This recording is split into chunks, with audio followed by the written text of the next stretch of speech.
So we're going to talk about projectile motion a little bit because it relates well with the idea of quadratics. The projectile motion, there are three cases, all of which obey the relationship here.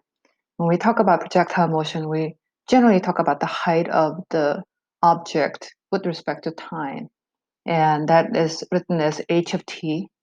And that is, um, it follows the behavior minus 1/2 at squared plus b naught h, I'm sorry, b naught t plus h naught.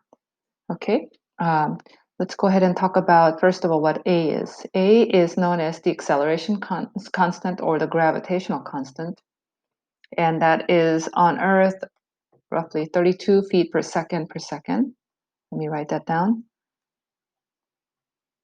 It is the force of gravity that every object experiences here on Earth. Okay, so um, an object basically gets pulled down toward Earth by that constant, all right?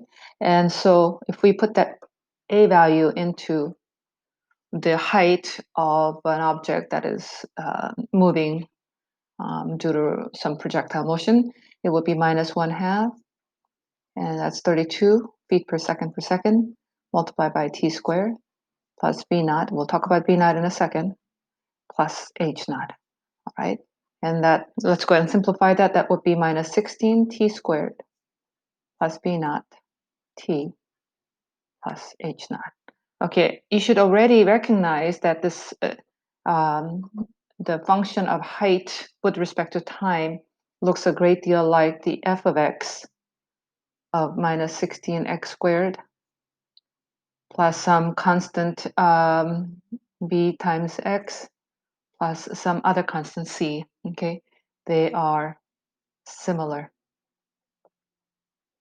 Okay, and in fact, they're almost exactly the same. When we're using t, which is time, instead of x. So later on, when you look at the height as a function of time, the x-axis is going to be time, and the y-axis is going to be the height. And that actually may behave something like this. All right? And that's parabolic because we have a second order function here, which is related to t squared. All right? Okay, so given those information now, the next thing you need to understand is the V naught. And so let me go ahead and tell you what V naught is. Oh, and that's read as V naught, N-O-U-G-H-T. Okay, and that is known as initial velocity, which is the speed at time equals 0. And for any object to have some sort of speed at time 0, you actually have to apply some force to it, okay? So that's something to be kept in mind, and we talk about a little later on the three cases. And then h naught, okay, read as h naught, is the initial height. Okay, and that is with respect to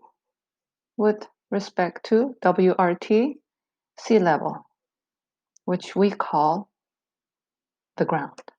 Okay, so if the object is being thrown from some height, the h naught is going to be that height. Okay, so let's talk about three different situations. Okay, so the first one, case one.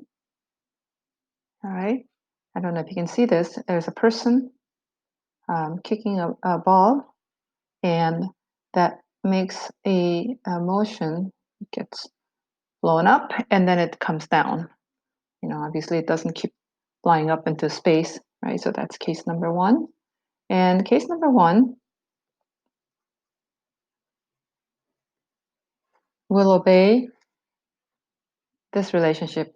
The height of that object at any given time t will be minus 16t squared.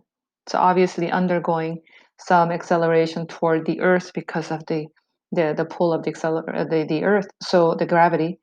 So that's the gravitational portion of it. Now let's say this person kicked in such a way that the initial velocity is 12 feet per second.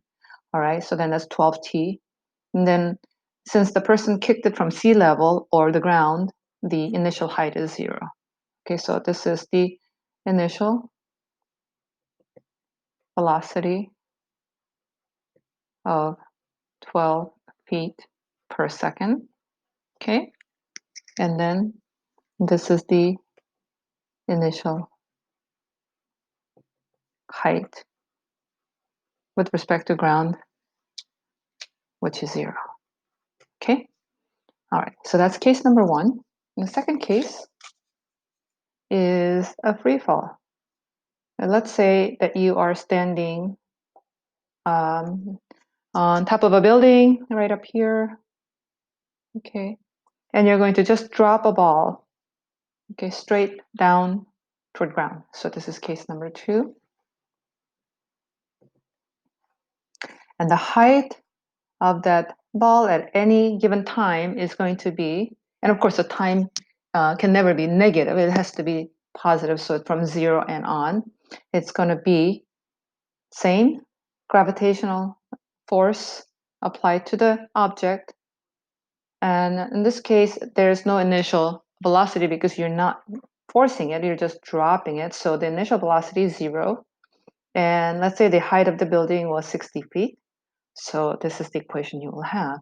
And so the initial velocity is right here. And this is the initial height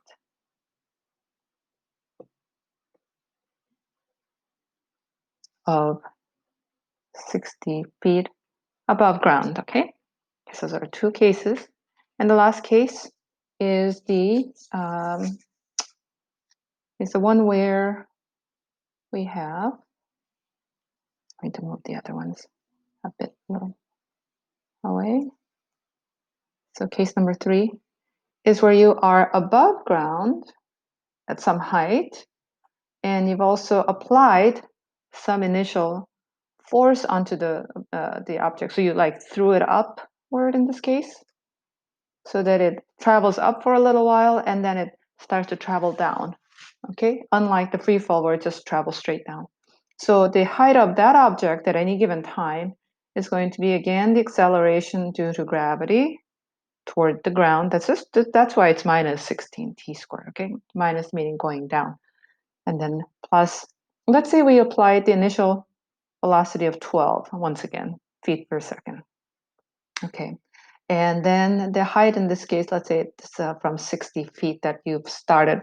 Okay, so let's say the building height is once again 60 feet.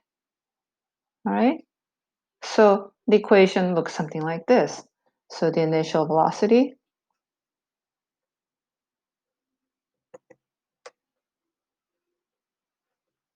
is 12 feet per second, and then initial height is once again 60 feet. Okay, so those are the 3 cases, and we can talk about how to solve these at another video.